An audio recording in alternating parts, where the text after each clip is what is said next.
My name's Dr. Nina Crowley. I'm a registered dietitian and health psychologist. I work for SICA as our Director of Clinical Education and Partnerships. And I'm really excited to offer you today's webinar with Dr. Jeremy McConnell on unlocking better outcomes, where sleep health meets metabolic health.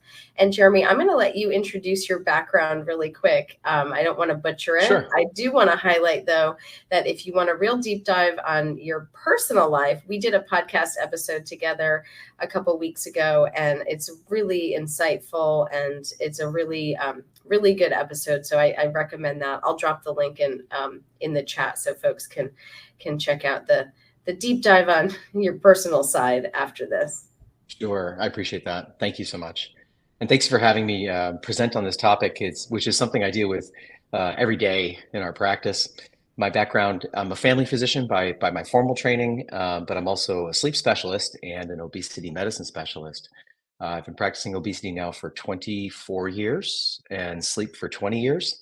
My practice is called Florida Sleep Specialists and Discover Health Obesity Medicine Clinic or medical practice, and where we have two departments. One department is our sleep medicine department, and then the other is the obesity medicine department. The two, of course, go hand in hand. From a personal note, which Nina already described, of course, you can listen to the longer podcast if you desire. I'm a person with obesity. I've had obesity since I was 4 years old. And so that's really promoted my interest in obesity as a subject matter, both personally and clinically.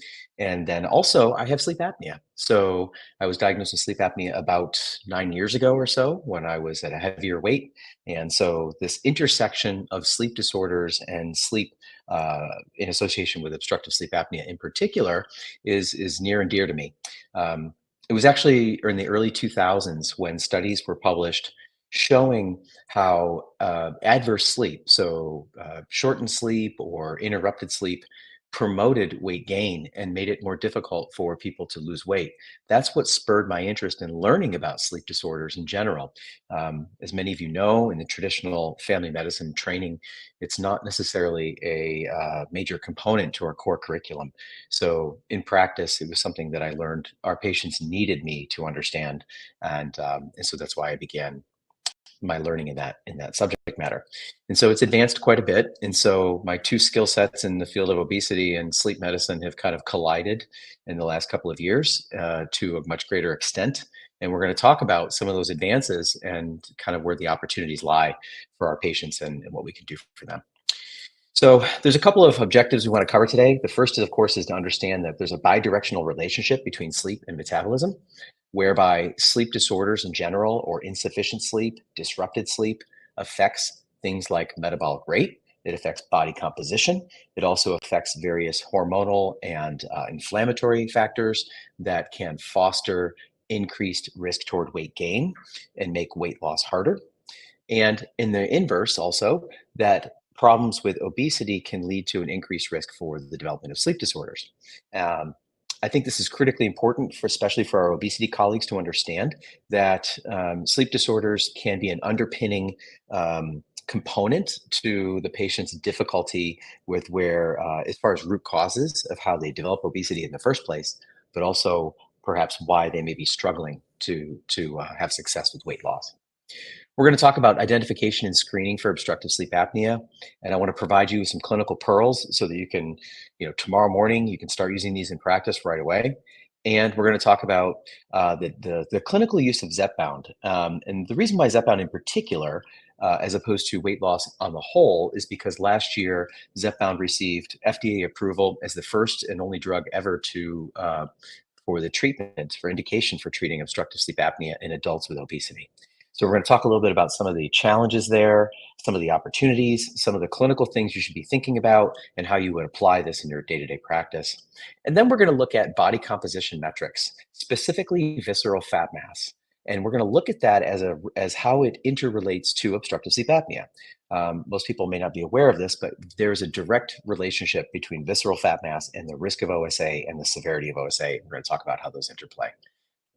All right, so let's talk about sleep and metabolic health. So I think we can all agree that sleep is, considered one of the 4 pillars of good health. We know that it's critical for cognitive function, cardiovascular health, metabolic health. It affects interpersonal relationships. It has a big impact on mood disorders. And if you look at what's required to have healthy sleep, first of all, you need to have good quality. You need to have appropriate timing and duration. You need to have enough sleep, and it has to fall ideally within your body's natural circadian rhythm, during which time sleep is maximized or is of greatest value. And it needs to be regular. So consistency of sleep timing is very important. And any sleep disorders that one may have, of course, obstructive sleep apnea is the one we're going to focus on today, because it is by far the most common serious sleep disorder, can interrupt, or I like to tell patients, it can rob them of sleep quality. And so it has an impact on their health in greater ways. Any form of a sleep disorder that causes a disturbance in our sleep architecture will lead to some alteration in the circadian system. Episodes where one may have a narrowed airway or a decreased airway airflow, and therefore periods of intermittent hypoxemia, will spur or cause arousals which disturb that natural sleep architecture. And that has many downstream consequences. So, on the one hand, as we'll talk about in a moment, it leads to changes in the hormones that affect appetite. It increases ghrelin production and reduces leptin production, therefore fostering a greater food intake. That can in turn have a change in body composition. We know that there's a correlation with obstructive sleep apnea and insulin resistance and impaired glucose sensitivity, and that can lead to hyperglycemia. The inflammatory cytokines, tumor necrosis factor alpha, interleukin 6, have an impact on increasing blood pressure. It can foster a pattern of lipids, whereby you can see more of a metabolic syndrome pattern of reduced HDL and increased triglycerides associated with this pattern. And ultimately, it has an impact on cardiovascular disease and risk of stroke. And so the things we want to focus on with our patients, of course, is trying to restore these patterns as much as possible, identify those factors that are in imposition to proper health and healthy sleep, and seek to mitigate them as best we can. So we also know that insufficient sleep, so just simply not getting enough sleep, is independently associated with a higher risk for obesity. Sleep deprivation, as I mentioned earlier, does affect the hormones that regulate appetite and have to do with energy homeostasis and how our bodies will essentially signal for increased food intake. So ghrelin, of course, is the hormone that drives appetite. That leads to increased caloric consumption. Associated also with reduced leptin and leptin signaling leads to increased energy intake. It also has an effect on hedonic signaling and opportunities for eating. So chronic sleep deprivation, in some of our patients, they find that they may not be sleeping a consistent volume of time. And one of the things that they'll do as an effort to try to mitigate that is they'll get up. They'll get up in the middle of the night. They might fix themselves a snack, and as a result, consuming a couple of hundred extra calories per day in not necessarily in an intentional way to settle out their sleep problem, but because they are awake, it provides additional opportunity for eating. Oftentimes, sleep deprivation can lead to reduced physical activity, of course, as it impacts daytime energy levels and daytime focus, concentration, mood, memory, etc. And that can yield a more sedentary lifestyle and decreased energy expenditure.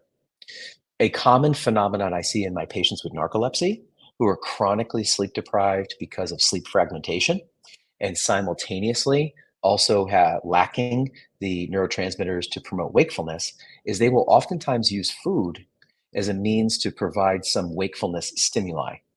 It's a pattern that I look for in my patients, and ironically, or not necessarily ironically, but to some extent, if I can restore more healthy sleep architecture, oftentimes we'll see a considerable weight loss associated with that, because they are maintaining their sleep better. They're getting a deeper, more natural and consistent sleep with their sleep architecture, which then leads to better energy during the day. And so you can see how these two patterns can match. Speaking specifically about obstructive sleep apnea, one of the challenges we have is that it is exceedingly common.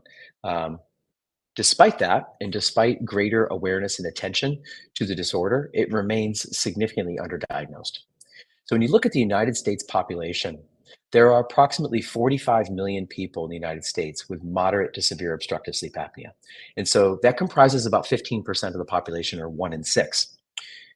But when you look specifically at the subset of individuals that have excess weight, it's approximately 245 million people that have moderate to severe OSA with excess weight. And I know that number, you're thinking about that and you're going, really? It's that high? Um, well, if we consider the fact that we have 75% of the adult population in the United States with overweight or obesity, and we know that there's a direct linear relationship um, with AHI and BMI, there is a very large burden of individuals who are undiagnosed at this point in time. Right now, the diagnosis rate stands about 10 to 20%. Now, this may be an overestimation, but the point is that I think that we need to do a better job of identification of individuals who have this disorder and then appropriately recommending treatment.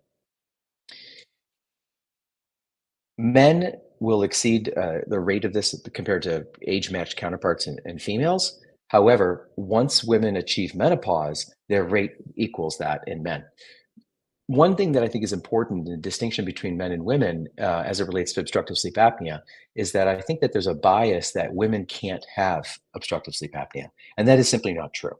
And so I would encourage you to expand your screening and make sure that we're giving appropriate attention to women who describe daytime sleepiness, daytime fatigue, insomnia, and specifically after about the age of menopause or menopause onset. That's where we really start to see the increase in that pattern. Besides obesity being a significant risk factor, age is the other significant risk factor. And so I think it's really important to recognize that those are the two driving factors in our patient population. The cost is very significant. The direct healthcare cost of obstructive sleep apnea, meaning the treatment options, the medical care, and so on and so forth, is about $12 billion annually in the United States. However, the cost associated with untreated obstructive sleep apnea is significantly more than that. Probably because what we're seeing in our practices is just the tip of the iceberg, and there's quite a few more people who don't even know they have it that are incurring health risk and incurring healthcare cost is associated with that. So the cost of treatment for obstructive sleep apnea is actually very cost effective. And we'll talk about some of those treatment options, but today's modern treatment involving whether it be CPAP or oral appliance therapy is a very cost-effective modality for treating patients. So let's define what we're talking about. The way that we measure obstructive sleep apnea is a metric called the apnea-hypopnea index. And what that refers to is the sum of the apneas plus the hypopneas divided by the number of hours of sleep. And so it's considered normal if one has an apnea-hypopnea index of less than 5. That is 5 events per hour. And let me define that for you just a little bit better. When we fall asleep, we all have some degree of airway collapse. That is normal. Whether we call it sleep apnea or not depends on the frequency with which it happens and how I like to say the severity. So the duration of those events where you have episodes where you stop breathing and the degree of hypoxemia that comes along with it. So individuals who sleep 8 hours per night can have up to 40 episodes over the course of the night where they stop breathing, and we consider that normal. We consider it mild if it's between 5 and 15 events per hour, moderate 15 to 30 events per hour, and severe if it's greater than 30. Now, please don't misunderstand. This is just a simple metric that most people in the sleep community are in agreement with, but it differs from measurement of disease burden because the metric that we use for that has to do more with what we call hypoxic burden. That is the degree of hypoxia that's associated with these apnea spells and how long they last over the course of the night. So there's different ways we can measure this, but the apnea-hypopnea index is the standard by which in the language of talking about sleep apnea, we can kind of all agree. To give you a little more granularity, obstructive apneas are complete but temporary losses of airway patency that last at least 10 seconds despite ongoing respiratory effort. So what that looks like is the diaphragm is still contracting. The diaphragm is still trying to draw air into the lungs, but it's doing so against a closed glottis. And the structure that obstructs the base of obstructs the airway is typically the base of the tongue, and also to some extent the velopharynx, the soft palate, and that airway collapse occurs in a dynamic fashion. Okay, so these are episodes where we will see absence of airflow, but associated respiratory effort. So there's a diaphragmatic excursion that's going on, trying to draw air in, but there's a blockage of the airway in the glottis. And it's the base of the tongue which is responsible for most of that. If you contrast that with central apneas are when you have a lack of respiratory effort and no airflow. And so this is coming from an absence of respiratory drive, and we call them central because it's coming from the brain. Then there are also hypopneas, or what I describe to patients as, partial obstructions. These are partial losses of airway patency of at least 30%, lasting for at least 10 seconds, and associated with a drop in SpO2 of either 3 or 4%, depending upon the criteria that are used to score it, and or associated with a cortical arousal, which is detected on EEG. So these are events where the airway is collapsing partially, but it's enough to cause a hypoxic event. And so it creates a disturbance in the sleep architecture. And that's why we consider them to be significant to a disruption in sleep architecture. Okay, so how does sleep and energy expenditure and body mass all intersect? What's the crux of all this? So it's important to know that during normal sleep physiology, metabolic rate is reduced. That should not come as any surprise, okay, because we're at complete rest, right? We are, we have to maintain our body temperature. There's certain bodily functions that have to, circulatory system, still the heart still has to pump. The brain is actually exerting some caloric burn because of its activity of what it does during sleep. But in normal sleep physiology, energy expenditure is reduced. And you can refer to this as the SMR, the sleep metabolic rate. So, in the clinical practice, of course, we don't measure metabolic rate in patients when they're asleep. It would be really nice if we could, either by direct calorimetry or indirect calorimetry, would give us the probably best assessment of basal metabolic rate. We know that decreased sleep metabolic rate correlates with BMI. Okay, so what's interesting is that as BMI increases, the sleep metabolic rate goes down.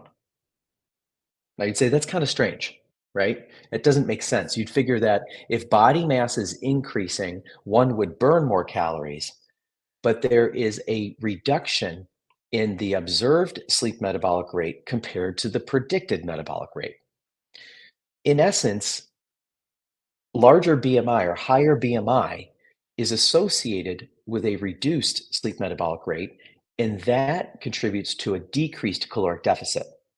So how does this play out when we're talking with our patients and what they're experiencing? So our individuals with higher BMIs will have a disadvantage, if you will, if they're trying to contribute to a caloric deficit because of this factor of a decreased sleep metabolic rate. We know also that there are many studies that have been published on the topic of BMI and sleep duration that consistently show that a reduced BMI with longer sleep duration. Okay, what does that mean? Let me clarify. There's a direct linear relationship between body mass index and sleep duration. So we know that there's a benchmark that we aim for of 7.7 hours. That says per week, but it's a mistake. It should say per night. That if we achieve 7.7 hours per night, we are preserving metabolic rate to the best of our ability. That shorter durations of sleep tend to foster a higher BMI. So we always talk about that with our patients. We want them to getting 7 to 9 hours of sleep per night, et cetera, and that we know that shorter sleep durations increase the odds for obesity. So, and this has been replicated in many studies. So I think it's one of those core things that we need to talk about with our patients who are trying to help to lose weight is they need to make sure that they're getting adequate sleep. Now, we also know that there are myriad of sleep deprivation causes, including sleep disorders.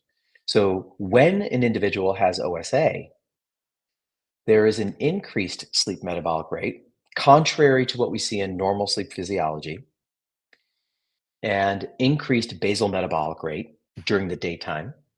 It's thought that that's due to an increased sympathetic tone and increased work of breathing. Now, this is kind of important because if our patient's coming to us for weight loss advice and we're starting them on a regimen, we may find that their metabolic rate is modestly elevated. If they have OSA, they have that increased work of breathing, their total energy expenditure is going to be a little bit higher. However, we know that once we treat them with CPAP, their sleep metabolic rate and their basal metabolic rate reduce. Okay, so they will burn fewer calories as a function of total energy expenditure. And the treatment with CPAP is associated with weight gain, not weight loss. So, and I think this is one of those controversies that exists because it's kind of a surprising finding from these from trials that we want our patients to treat their obstructive sleep apnea, right? If you tell them that they go on CPAP and there's a small chance or a small odds for weight gain, they'll probably look at you and go, "No way, I'm not doing that." So I selectively don't share that piece of information with them, but I think as clinicians, we need to understand what's going on in the physiology. The body is working harder against a closed glottis where there's sympathetic drive because of obstructive sleep apnea. And then subsequently, once we treat that disorder, you see some recovery of that. And so the sleep metabolic rate and basal metabolic rate will reduce. And thereby making a lesser caloric deficit against their nutritional intake. Now, when we look at visceral fat mass, there have been a number of studies showing a strong link between visceral fat mass and obstructive sleep apnea. And the mechanism of action, the way in which this affects this is number one with mechanical obstruction.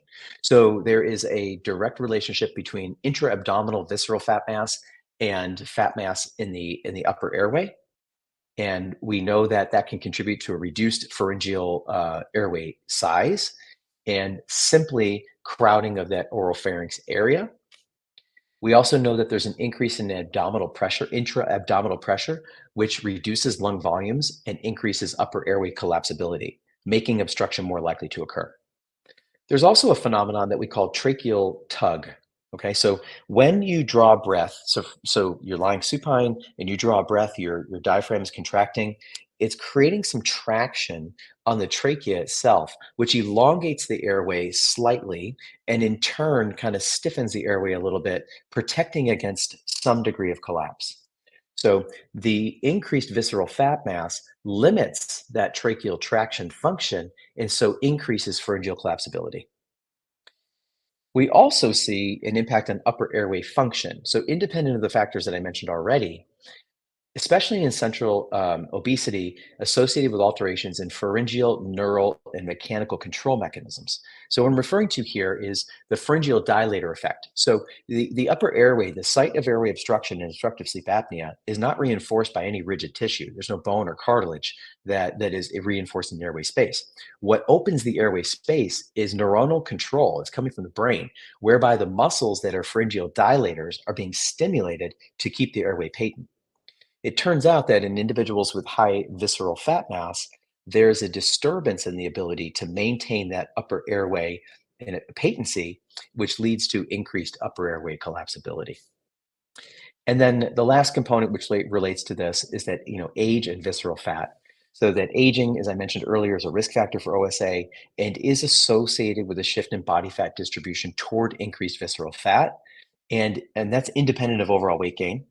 And so that can further complicate matters. So the key thing is to understand is that visceral fat mass, central adiposity is a greater risk factor that increases the risk for OSA. We need to be looking for this in our patients. All right, so what's our role as obesity providers, right? So I think critically for us is to identify OSA symptoms, recognize the high-risk symptom constellations, monitor those patients for ongoing care of patients with OSA. And despite our awareness and despite the attention that's being called to this, we still have a relatively high percentage of people who have not yet been diagnosed. There's a myriad of symptoms for OSA, but the ones I want to focus on are snoring, witnessed apneas, gasping and choking, excessive daytime sleepiness, um, and then there's a series of what I would call secondary symptoms, things like insomnia, non-refreshing sleep, um, concentration deficits during the daytime, mood irritability. So there's a series of things, of course, to look for. And these are just some of them and what you can find. Okay, screening and assessment. So who should we screen for OSA? So people who obviously are symptomatic. So what we use in our practice is the stop bang questionnaire is a very easy and fast way to screen. We incorporate it directly into our initial paperwork for screening in the workup of these of individuals. People with high risk occupations or who that may be a greater risk for loss of vigilance or motor vehicle collisions are people we should have an eye toward. That's why the Department of Transportation has screening mandated for truck drivers and anyone who has a commercial driver's license. So some of the OSA risk factors that we've already covered a bit, higher BMI, peri and postmenopausal women, increased neck circumference, which is a surrogate for that increased visceral fat. Individuals who smoke are at greater risk of OSA, increased weight to waist to height ratio. If individuals have a family history of OSA, they're more likely to develop it as well. Age, as I mentioned previously, male sex, enlarged upper soft tissues, which I'm going to share with you. It's kind of an illustration. It's called the Mallampati score. And craniofacial anatomic abnormalities. So micrognathia and retrognathia in particular, where the jaw may be smaller and also set posterior bit, that narrows the diameter and the anterior posterior diameter of the oropharynx, increasing the likelihood for airway collapse and crowded airway. So it's important, I think, that we learn the physical exam findings associated with sleep apnea because it's quite easy to identify individuals once you know what to look for. And then the floppy eyelid syndrome. So lid ptosis, upper lid ptosis, is associated strongly with a correlation to OSA. Now, screening isn't recommended for the entire general adult population, but in our population of individuals with obesity, certainly there's a high risk for correlation. And so we really should be looking at everyone for this. So, how do we do this, right? So, there are a series of validated tools that you can use. My favorite is a stop bang because it does have pretest probability correlation to the presence of moderate to severe obstructive sleep apnea. The Epworth Sleepiness Scale is a tool that we use also in all of our patients. Keep in mind that the Epworth score does not correlate necessarily with obstructive sleep apnea, but it does give you an idea as to the individuals who are experiencing greater symptomatology as a result of it. And it's a tool that can be used to track clinical outcome and track clinical improvement once on therapy.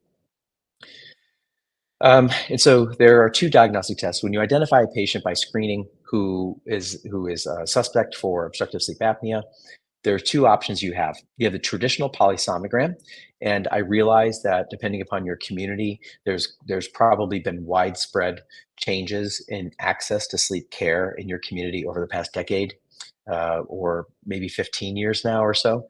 The role of home sleep apnea testing has really eliminated many sleep laboratories.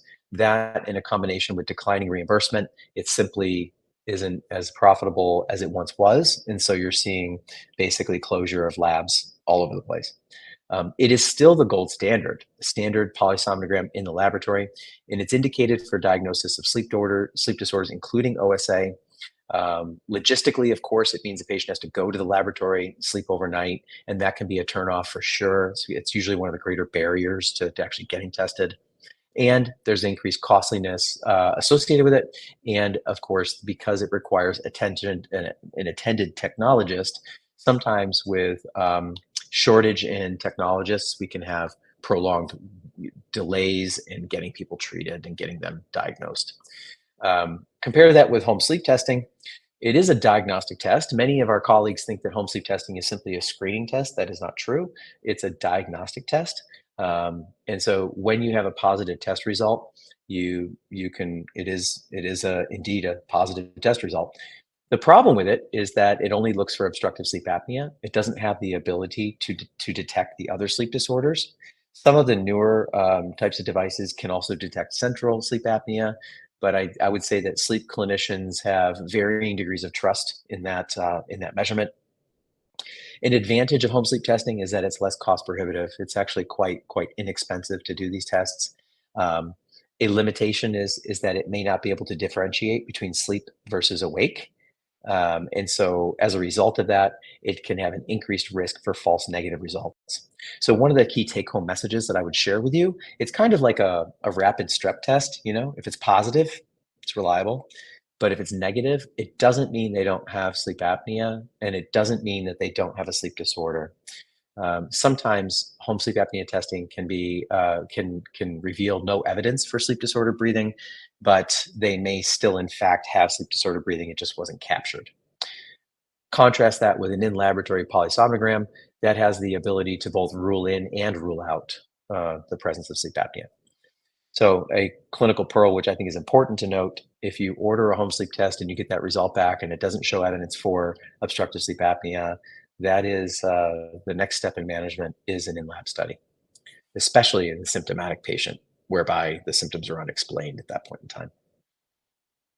Okay, so let's talk about the stop bang questionnaire. The stop bang questionnaire was originally developed for the purposes of preoperative screening for obstructive sleep apnea from anesthesia. So it has 8 different elements. So the on the left, you see the stop portion. So snoring, tired, observed apnea, and present history or personal history of hypertension, high blood pressure. And on the right, you'll see BMI greater than 35, age greater than 50 years, neck circumference greater than 16 inches in women or greater than 17 inches in men, and male gender. So using these items, you can tabulate a score, and the higher the score, you get 1 point for each of them. The higher the score, the greater the pretest probability for moderate to severe obstructive sleep apnea. So we consider, a score of 3 or 4 to be an intermediate risk, and anything 5 or greater to be high risk. And one of the key points here, because sleep apnea is more prominent or prevalent in men, the gender question will oftentimes get a point, and so there's kind of a bias here in the scoring system toward detection in men, and a reduced likelihood for detection in women if you use this exclusively. So we want to keep that in mind when you're looking at this. I would probably, and it hasn't been studied, but you might make the argument that instead of out of 8, it should be out of 7 if it's a female patient. Something to consider. But nonetheless, this is really easy and really fast to do. And what's nice about it is if you incorporate this into your chart documentation, it will provide you with the medical necessity necessary for justification for doing your testing. Simply by doing this, right? And having this as a component and documented into your medical records. I mentioned Malampati score earlier. So Malampati was an anesthesiologist who developed this scoring system to give some estimation of degree of oral tracheal intubation difficulty.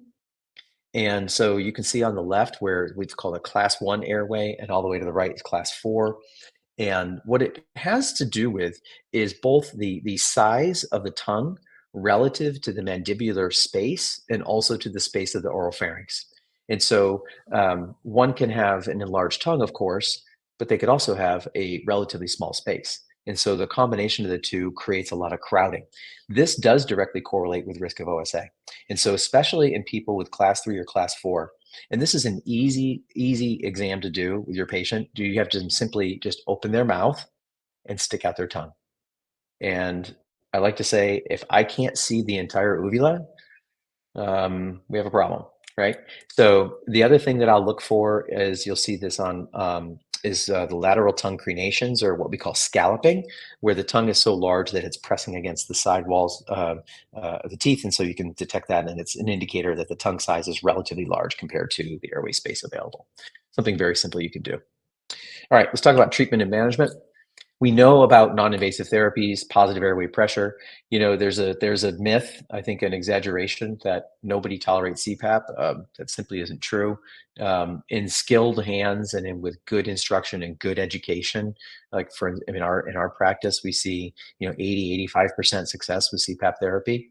And so therapy can work. I mean, CPAP therapy can work, but I do think it's a function of both patient willingness, patient buy-in, as well as the quality of the education that they receive. There are oral appliances, which, if you haven't seen them, they're basically upper and lower custom molded appliances that bring the jaw forward, advance the jaw about half a centimeter, and as a result of that, opens up the airway space in the oral pharynx. Um, with my healthcare folks, I talk about it. It's kind of like doing a jaw thrust maneuver, right? So bringing the jaw forward opens up the airway space. If you have to do CPR, for instance, because the tongue is tethered to the mandible, by bringing that forward, it advances the tongue forward. There are clearly behavioral and lifestyle changes that can be used. Many of our patients have positional therapy, whereby they have a much greater degree of apnea when they're supine. So instructing them to stay non-supine, but also using different devices to keep them off of their back. Physical activity plays a role, smoking and alcohol cessation plays a role, and of course, weight reduction as a means to help them to treat their obstructive sleep apnea. More on that to come. And then, of course, you probably know if there are invasive approaches, including upper airway surgery. And I think this is important also that we touch on bariatric surgery. Many of our patients who are candidates for bariatric surgery are not offered bariatric surgery as a potential therapy. And I do believe in making sure that our patients are aware of all their options, even if the option is not necessarily accepted at this time for their personal care. And then there's hypoglossal nerve stimulation therapy, which causes the tongue to protrude forward. It causes the genioglossus muscle mainly to contract and move forward and open up the airway. And so that's available. There's two different devices on the market now. Inspire is the one most people are aware of, and then Genio, which was just FDA approved last week or 2 weeks ago. And then there's a series of novel approaches, which I won't get into all the details there. Point being is that there's quite a bit we can offer our patients. And so work with your local sleep medicine specialist to try to come up with the best and most accepted form of therapy for each patient. Okay, I'm just going to skip ahead because of some of the different things I do want to cover. I want to make sure that we get to them.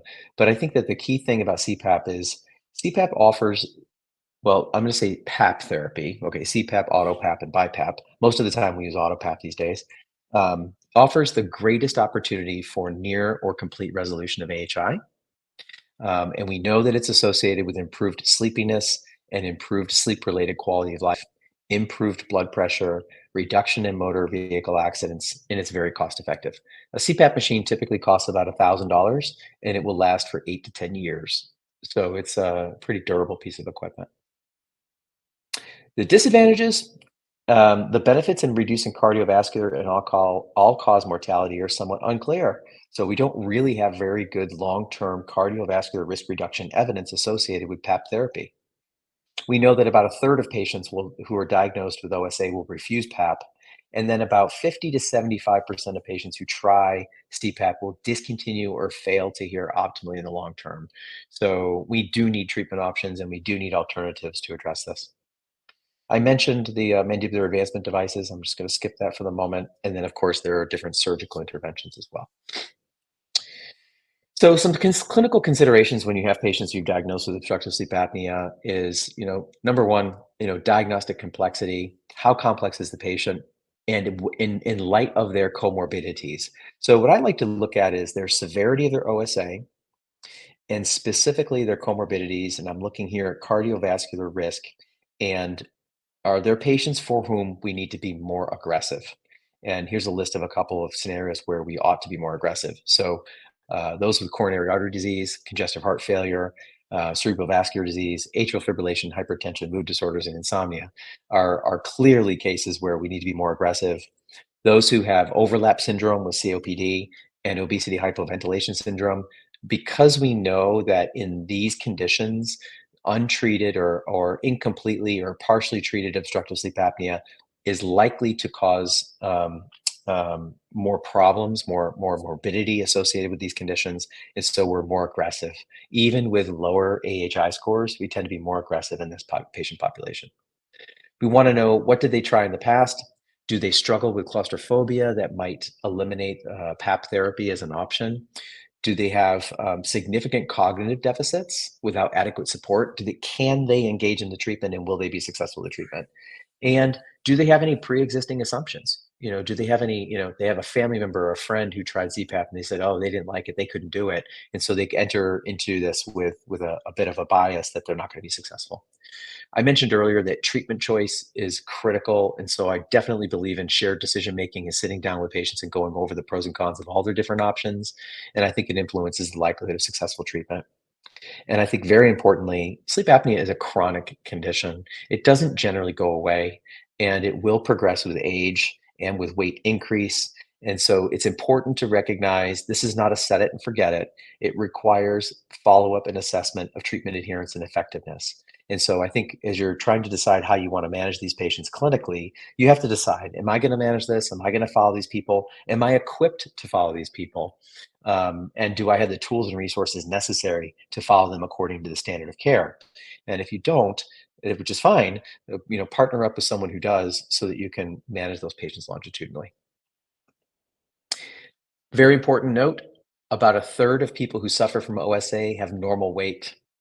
Okay, so therefore weight loss won't help their OSA. Their problem is probably more craniofacial abnormality or craniofacial structure that confines the airway space. Um, Another key point is that repeat testing is necessary after starting or after losing weight. So we know that, as I'll show you in a minute, there's a direct linear relationship between AHI and BMI. And so therefore, as patients lose weight, you have to have a plan to reassess where their apnea severity is. We know that the likelihood of OSA remission with weight loss is a function of OSA severity. The higher the baseline AHI, the more weight loss is required to achieve remission. And so, more data on that in a second. We also know that for every 10% increase in body weight, we expect a 32% increase in AHI. This is very important when we're working with patients who are successful in losing weight. If they have weight regain, we really need to be suspicious that their apnea can come back. And so I think that that's something patients need to be made aware of, especially when you're selecting a regimen for them or with them for weight loss. And we also know that for every 10% in body weight reduction, we would expect a 26% reduction in AHI. And that's kind of exciting. And I make sure patients understand what that means. I like to say it this way. I like to tell them that modest weight loss results in improvement in AHI. And so if we can work together over the course of the next 6 months to a year and achieve that as a benchmark, we can see improvement and perhaps resolution in their sleep apnea. As a clinical pearl, please, please, please confirm resolution of sleep apnea before you advise against discontinuing PAP therapy. Resolution of snoring, patients will come in all the time and say, oh, I've lost 25 pounds, I'm not snoring anymore. And they'll say, oh, but I quit using my CPAP. That does not necessarily correlate with remission of OSA. It may correlate with an improvement in OSA. And so, yes, now they may be less symptomatic. But with remission, we really do need to confirm that by diagnostic testing. One concern I have, especially with the development of Zepbound and the FDA approval for treating obstructive sleep apnea, is that I think that many of our colleagues might diagnose patients with obstructive sleep apnea, moderate to severe obstructive sleep apnea, and then with the intention of treating their sleep apnea through weight loss alone. So just remember, if you're diagnosing them with moderate to severe sleep apnea, they still require treatment of their OSA. So don't delay treatment of their OSA, especially if they're moderate to severe, and especially in the context of high-risk comorbidities. To draw a parallel, that would be like saying a patient who starts into your weight management program with a blood pressure of 180 over 110, you're not going to treat the hypertension. You're going to say, well, we'll lose weight and that'll bring your blood pressure down. Well, that's going to take a considerable amount of time during which the patient has unmitigated risk. And this is similar. So initiate treatment in a two disease model, treat both simultaneously, and have a plan for follow-up as you're working with them. If the case is sufficiently complicated, or if you don't feel comfortable managing the case, then refer it to a sleep specialist. We enjoy working with patients like this. We enjoy the process of working with people and aligning with you, who may be treating them for obesity, to support the care that you're doing in conjunction with you. All right, I'm gonna skip that slide. One key thing to think about is medication-induced weight gain. So for our sleep medicine providers out there, I highlighted the medications here in red that we will commonly use in sleep medicine. So things like mirtazapine or different tricyclic antidepressants that we might use for insomnia, for instance. Those have weight gain associated with them. We see quite a bit of quetiapine being used today for insomnia. Um, say what you will about that, but it is associated with weight gain.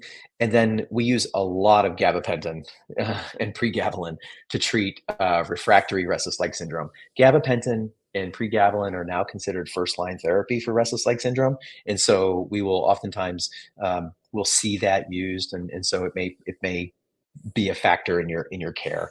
And then, of course, we're seeing a lot of antihistamines being used, sedating antihistamines, particularly for patients with insomnia. So keep this in mind, looking at your medication list and seeking to maybe recommend an alternative that does not have associated weight gain.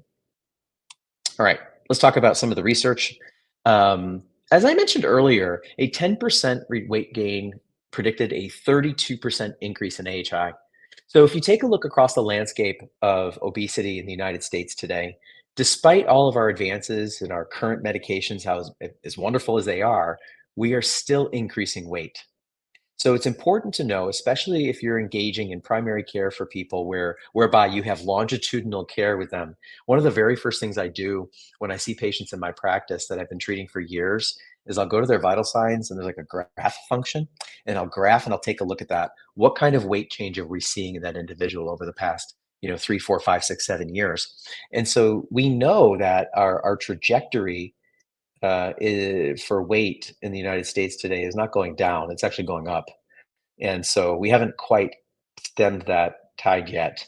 So where I think this is important is we need to be thinking in that direction when we're working with our patients. It's not just what their weight is in this point in time, it's what is the trend and how has that trend been going for the past 3, 4, 5, 6, 7 years. Now, we also know that with weight loss, we see a reduction in AHI. And so this is a very important finding. We know that in this particular study, which was published in 2009, was with people with mild OSA. You know, eh, Mild OSA is kind of a bugaboo in many of our sleep medicine practices because it's kind of like, well, what do you do with these people? Do you offer them PAP therapy? Do you not offer them PAP therapy? And so I usually look at this as a risk-related intervention. If they have existing comorbidities, I'm going to be more aggressive.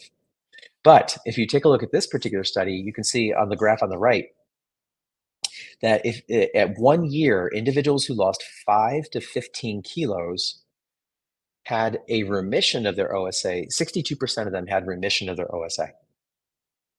And those that lost greater than 15 kilograms had an 88% odds for remission of their OSA. Now, these are for mild cases, okay? I mentioned earlier that individuals that have more severe AHI, the magnitude of weight loss required to reverse their apnea has to be greater. But what I think is we see a lot of people with this kind of category of mild apnea. I think it's perfectly fine in the absence of significant cardiovascular comorbidities to offer them weight reduction as their primary form of treatment. And I'll even say to them, this is probably the best form of medicine for you is to help you to lose weight and help you to mitigate this risk associated with OSA while we follow them longitudinally. And this is a meta-analysis that was published last year, and this is a kind of a plot graph looking at the different trials, the 28 different studies in 33 treatment arms, and you can see that the color of the dot corresponds to the intervention. These are all studies that were specifically looking at weight loss as a treatment for obstructive sleep apnea. There are surgical trials, which are highlighted in black, the drug trials, which are in red, and the lifestyle trials, which are in green. And what this really represents is that the change in BMI as you reduce weight correlates kind of in a linear fashion here with a percent change in AHI. It should come as no surprise that if you look toward where the black dots are located, they're kind of clustered to the left side. The magnitude of weight loss is greater with bariatric surgery. And so it should come as no surprise that the odds for resolution of obstructive sleep apnea would be greater with greater magnitudes of weight loss. So, what about lifestyle modification? And I'm going to rip through these real fast. This is from the Sleep Ahead trial, which is a 10-year observational subset of the Look Ahead trial, which is, we all know, familiar with this, was probably the largest lifestyle and longest lifestyle intervention trial ever performed. And so this was a 10-year study looking at a subset of individuals with OSA.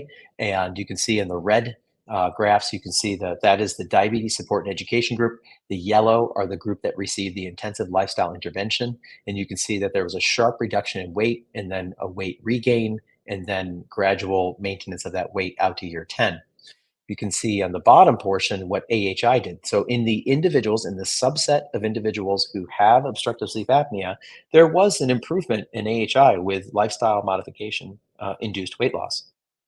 The question is, of course, is the modification in AHI sufficient to modify their treatment plan? Is it going to achieve remission? Is it going to alter the treatment course that we'll have for these patients?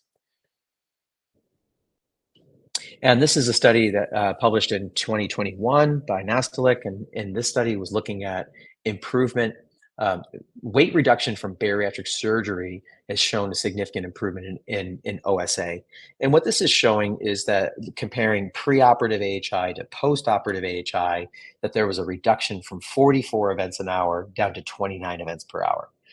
The take-home message here is that while that is a significant improvement in severity and overall risk, those individuals on average still had significant moderate to severe sleep apnea and would still require treatment. So it speaks to what I said earlier. Patients may seem improved, they may have symptomatic improvement, but it does require objective measure to verify that their apnea is in fact resolved. And then this is the SCALE OSA trial. This is liraglutide, brand name Saxenda, that was used 3 milligrams compared to placebo. And what it showed was that greater weight reduction was associated with a greater reduction in AHI. And so at the end of the study, completers lost on average around 7% of their body weight, and there was a reduction in AHI from baseline of near 50 events per hour down to approximately 37 or 36 events per hour. So while there was there'd be a similar order of magnitude compared to the bariatric surgery that I just showed you, that's an impressive improvement. Those individuals still on average had significant sleep apnea that required treatment. Now, fast forward to Surmount OSA, and as we're very familiar, I'm sure everyone is, it was a phase 3, 52-week randomized, double-blinded, placebo-controlled trial that looked at the efficacy of tirzepatide at the maximum tolerated dose of 10 or 15 milligrams versus placebo as an adjunct to diet and exercise in individuals with moderate to severe OSA and obesity, but without type 2 diabetes. And so this was a multinational global trial. And what they did is they had 2 different studies within this study paradigm. The first study was with individuals who were not on CPAP. And the second study, study 2, was with individuals on CPAP, where they were dose escalated, starting at 2.5 milligrams, and then titrated to the maximum tolerated dose, and then monitored out for 52 weeks. There were polysomnograms performed at time 0, at 20 weeks, and at 52 weeks. And what the study showed essentially in study 1, these are people not on PAP therapy, was that there was a reduction in AHI from baseline of approximately 27 events per hour. The baseline AHI was 51.5. And so at the end of 1 year, the completers showed a reduction down to 27.4. In the group that was on PAP therapy, that reduction was somewhat greater. It was 30.4 points reduction. Key point, as I stated earlier, although this is impressive, it doesn't mean that they achieved disease resolution, right? So we see a significant improvement in OSA and OSA severity, but that does not necessarily mean that they achieved resolution. If you look at the individuals, this is another way of representing the data. So in study 1, it was a 50.7% reduction in AHI, and in study 2, it was 58.7. And if you look at the percentage of individuals who achieved disease resolution, that is defined as an AHI of less than 5 or an AHI between 5 and 14 with an Epworth Sleepiness Scale of less than 10. So in study 1, 42% of participants achieved that, and in study 2, it was 50%. So one of the take-home messages I'm counseling patients on with this is, number one, the results of Surmount OSA essentially showed about a 50% reduction in AHI, and about half of patients achieved resolution. But the counterpoint to that is about half of patients did not achieve resolution. And so therefore, we have to remind them and give them realistic expectations that they may not achieve resolution and may still require some form of therapy for their OSA. In terms of loss of body weight, in study 1, it was 18.1% for the completers and 20.1% for the completers in study 2. And so the take-home message, as I mentioned, we talk about the safety profile. I'm sure you're all familiar with it, but most common adverse events were gastrointestinal in nature. There is, of course, a boxed warning about risk of thyroid C-cell tumors based on rodent studies. And of course, it's contraindicated in people who have a personal or family history of medullary thyroid carcinoma or multiple endocrine neoplasia syndrome type 2. They also looked at improvement in patient-reported outcomes, including Epworth Sleepiness Scale and quality of life indicators, and showed improvement in all those measures, and significant reductions in systolic blood pressure, lipids, and in inflammatory marker HSCRP. So exciting stuff, and I think that my commentary on this is we have to guide our patients appropriately. The patients who choose to embark upon this are using tirzepatide for weight loss. We also know from the SURMOUNT-4 data that when the medication is discontinued, weight regain is likely. So while they may achieve disease remission, for instance, of OSA or other comorbidities, if they have weight regain, it's likely that their apnea will return. And so we need to make sure that they understand that this is a long-term proposition in terms of how they're going to be, how they're going to treat this. All right, how does this intersect with body composition? So a few limitations of BMI. So you can have two patients with the same BMI, but they have vastly different visceral fat levels. And I know we've all seen this in our practices with body fat distribution.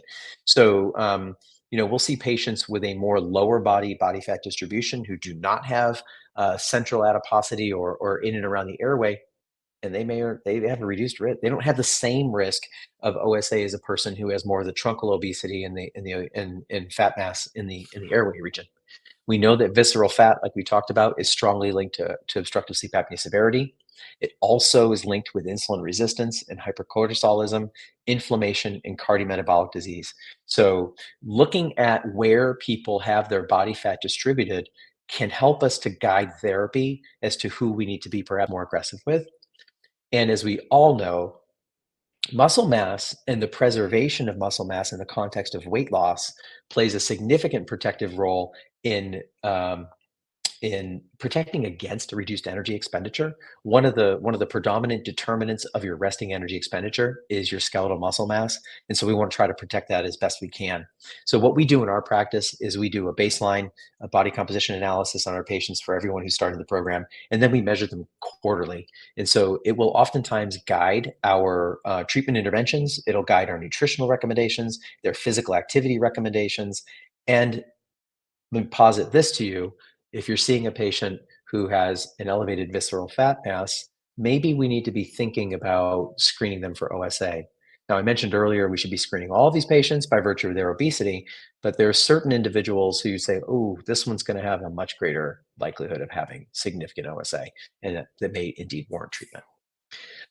Visceral adipose tissue predicts OSA better than BMI, again, because it correlates with where the fat is distributed. We talked about how sleep deprivation drives visceral adipose tissue accumulation. So that I can't even say it, adiposopathy, Harold Bay's term, the sick fat, if you will, the more metabolically deranged fat tissue, and sleep and how sleep abnormalities will drive that. And that creates more of a cyclic effect, whereby short sleep fosters visceral adipose tissue gain, and the more visceral adipose tissue you gain, worsening of airway obstruction and obstructive sleep apnea. So it's this self-reinforcing cycle between sleep and obesity. Could it be used as a screening cue to look for patients who may be at greater risk?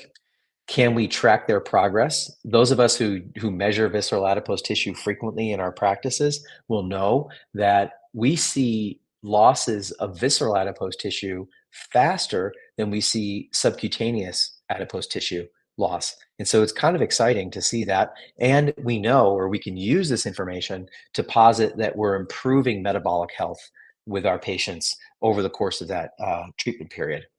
And of course, measuring skeletal muscle mass. So we track this, and we are looking for excess loss of skeletal muscle mass because it's an indicator to us that we need to change our treatment paradigm.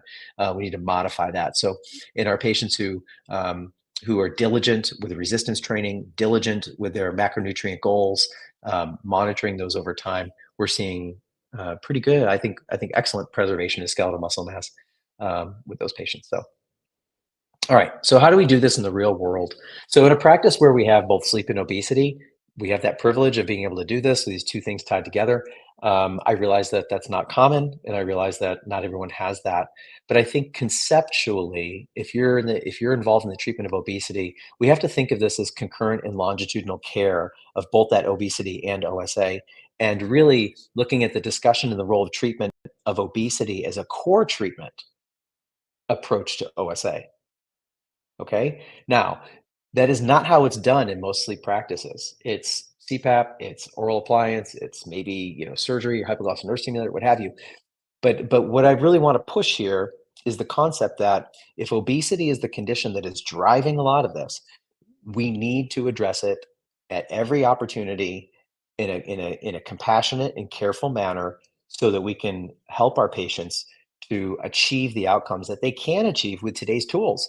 We haven't had these tools before, and they're more effective than what we've had. So if the magnitude of weight loss is what's going to drive reduction in AHI, we owe it to our patients to offer these things, and we have to open that dialogue. In case you don't know, the drugs that are in pipeline right now that are subsequent that are still in development, virtually all of them either have or are planned to have OSA arms in those studies. And so I think that's really important. There's a direct linear relationship. And so if we can encourage our patients to achieve 10% weight reduction, we can have a significant improvement in AHI. Screen all of your patients. Throw the stop bang into your questionnaire. Get comfortable with it. It's a very easy thing to do. It takes a couple seconds. Test for those that screen positive, initiate treatment, and monitor longitudinally. If you don't have the resources to treat them or test them, monitor them longitudinally, then there are vendors, there are programs, there are people, there are practices, either in your local area or by telehealth in different ways to manage those cases longitudinally. We know that PAP outcomes correlate with support interventions. So the likelihood of a successful PAP therapy is going to correlate with proper coaching, proper support, proper education, and these patients in turn need to be monitored serially. So we're looking for those changes. We're looking for changes in body composition. And this is what we do in our practice to help our patients to achieve a better outcome for that. And following the principles of care, this is straight from the Obesity Medicine Association algorithm, that we look at obesity as a disease of a pathology of energy regulation with multiple factors and multiple contributing components. We collect data, we identify their risk factors, we identify their comorbid conditions. That goes into their evaluation and assessment, and that informs our management decisions. We use that through a motivational interviewing technique to enhance the care, both nutritionally, through physical activity, behavior interventions, pharmacotherapy, and even surgery if appropriate for those patients. So the reason why I included this slide is because I really want our colleagues to know that the answer to treating comorbid OSA and obesity isn't simply to put them on a drug. I think that would be doing a disservice. I think we really need to emphasize the importance of a comprehensive care model. And maybe you've seen this information before. I call this "you can't get there from here," to quote the Poland Spring commercial from the 1990s or whatever it was. Some patients come in and they have really significant weight loss goals. They want to lose 20, 30, 40% of their body weight. In some cases, they need to lose 20, 30, 40% of their body weight to ameliorate their health risk factors associated with their obesity. And so it's important to understand that the outcomes trials for the different interventions that we have seen are in these various percentage weight loss categories. And so some patients may not want to do weight loss surgery, but some patients need weight loss surgery if they're going to accomplish the kind of outcome that they're seeking for the health improvement that they need. So understanding your tools and understanding the outcomes that you can achieve with the different tools you have will guide your therapy and help patients, I think. We have a huge unmet need. The vast majority of people with obesity are not being treated according to guideline-based care. And so we really need to open our eyes to how we can enhance the care for patients across the entire landscape with obesity. And we know that we're not recommending the proper therapies as healthcare providers. And so we need to do better. Now, this is a study, I want to throw this in here. This is from our friends at InHealth. Michelle Alencar developed this. And this is a study that was specifically looking at the use of health and wellness coaching combined with the use of connected wearables on CPAP usage and oxygen saturation in patients with OSA. And what they showed was that patients who used connected wearables with coaching achieved better outcomes in terms of adherence to CPAP therapy. The reason why I included this is because the role of coaching is so vital to a successful outcome. There's plenty of parallels that you can derive between our patients who are newly diagnosed with OSA, who are initiating therapy, be it with PAP, as this study was showing, or be it with medication management to achieve the outcome we're looking for from a weight reduction and therefore AHI reduction. And I think this is a really important point, is that when we put together, we leverage multiple different interventions simultaneously, the evidence is we get better results. And so they've also published that study and also another here. The one I just showed you was presented at Sleep Week in Seattle just this past June.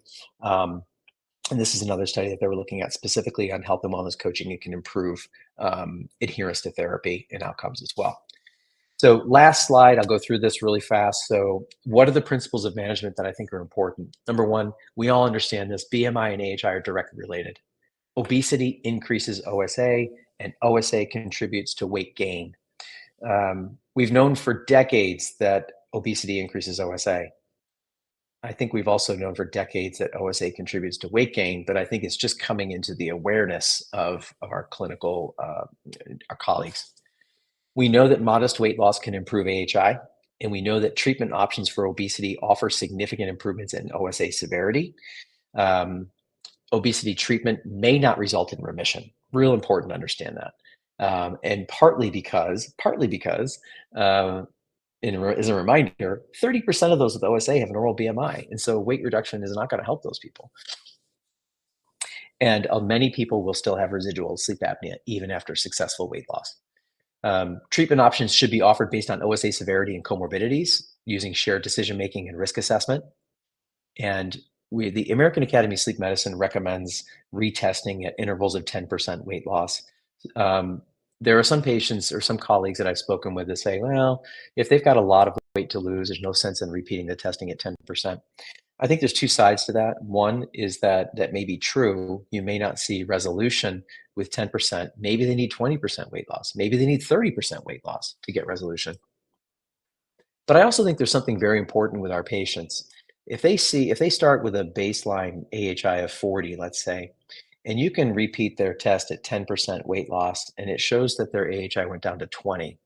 While they may not be fully resolved yet, it is incredibly reinforcing and incredibly encouraging to people with obesity to show objective measurement improvement, to reinforce the treatment plan that they're on. And I think that that's an important component. They may not achieve resolution yet, but that can be a huge, huge positive in the corner for the patient to encourage their continued progression. And we all know this, but we have to remind ourselves that weight regain after weight loss is common. In fact, it's probably the rule, not the exception. And we need to expect AHI to increase with weight regain, which further demonstrates the need for longitudinal care.